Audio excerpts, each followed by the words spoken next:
جناب مشتاق رضا کی کتاب گلائے رنگا رنگ کا اجرا گزشتہ دنوں بھیونڈی کے اردو بصیرہ ہال میں ہوا۔ اس میں سہیل فقی صاحب نے جو تقریر کی وہ قارئین حالات کے پیش خدمت ہے، ملاحظہ فرمائیں۔ چاہتے ہیں اس سے پہلے وہ چلے جائیں، میں چاہتا ہوں کہ ہم کتاب کا اجرا کی جو رسم ہے وہ پوری کریں۔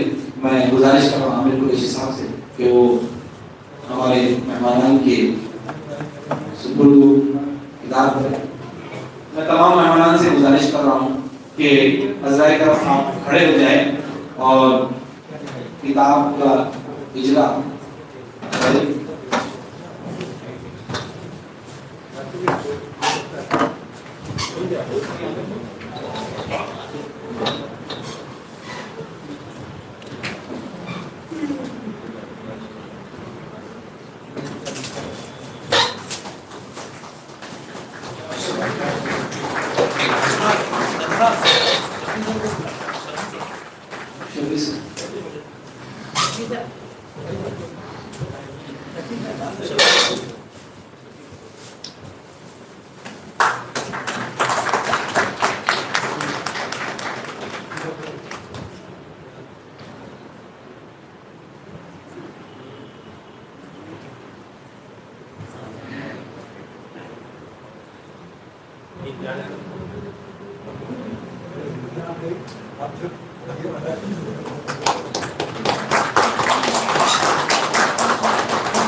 شکریہ۔ پروگرام کو مزید آگے بڑھایا جائے۔ اب ایک ایسے شخص کو آغاز کیا ہے جس کے بارے میں کہوں گا کہ جب اس نے اس شہر کی سب سے قدیم سوسائٹی کا بیڑا اٹھایا، ذمہ داری اٹھائی، تو مصیبتوں پریشانیوں سے گھرا ہوا تھا۔ کووڈ اور لاک ڈاؤن جیسے دور سے گزر رہے تھے ہم، ایسے دور میں بھی اس شخص نے ہمت نہیں ہاری اور اس سوسائٹی جو کہ اپنے 100 سال مکمل کر رہی ہے اور اس کی اپنی ایک تاریخ ہے، اس تاریخی ورثے کو قائم رکھا، ایک چٹان کی طرح کھڑا ہوا۔ اور آج ہم دیکھ رہے ہیں کہ سوسائٹی کے ذریعے ہونے والے اردو اور اردو کی ترقی کے لیے جو پروگرامز ہے وہ اپنے پورے آب و تاب کے ساتھ اسی سوسائٹی کے ذریعے اسی اسٹیج سے جاری و ساری ہے۔ میری مراد آج کے ہمارے مہمان خصوصی جناب سہیل فقی صاحب سے ہے۔ ان کے بارے میں ایک بات بتاتے چلوں کہ انہوں نے خود اس کتاب کو مانگا، اس کا مطالعہ کیا اور آج آپ کے سامنے اس کتاب پر جو ہے روشنی ڈالنے والے ہیں۔ میں اشوک صاحب کے اس بہترین شعر کے ساتھ سہیل فقی صاحب کو آواز دیتا ہوں، جو کہ ہم سبھی کا پسندیدہ شعر ہے کہ نظر نظر میں اترنا کمال ہوتا ہے، نفس نفس میں بکھرنا کمال ہوتا ہے، بلندیوں پر پہنچنا کوئی کمال نہیں، بلندیوں پر پہنچنا کوئی کمال نہیں، بلندیوں پر ٹھہرنا کمال ہوتا ہے۔ جناب سہیل فقی صاحب۔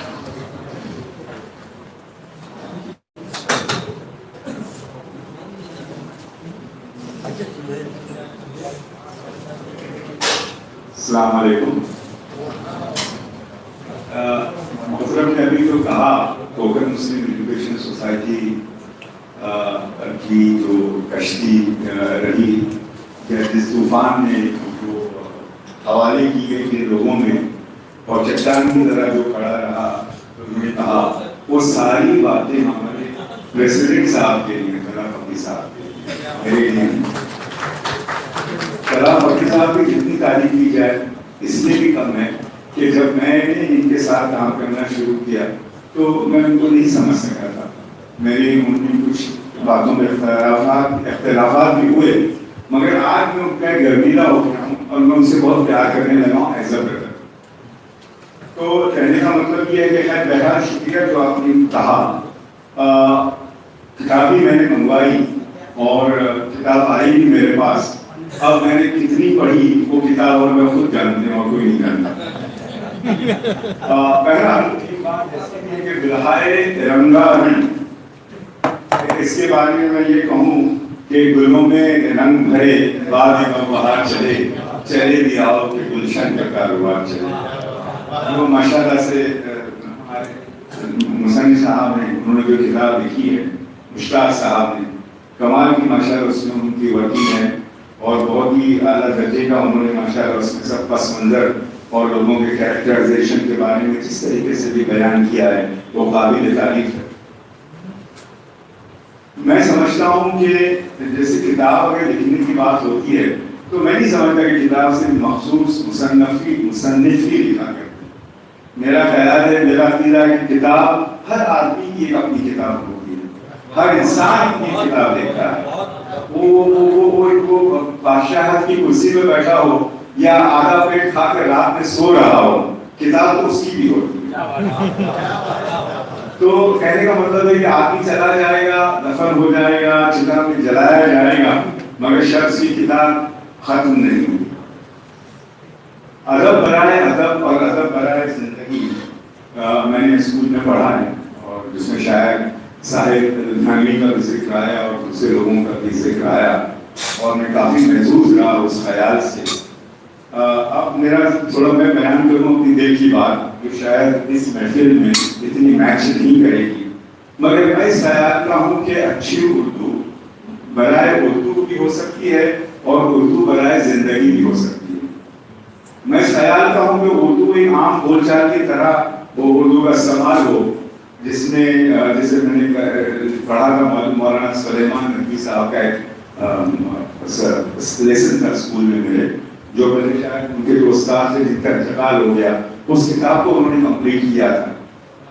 تو وہ ان کا جو تسلسل تھا ان کا جو انداز بیان تھا وہ بالکل اسی رنگ کا تھا.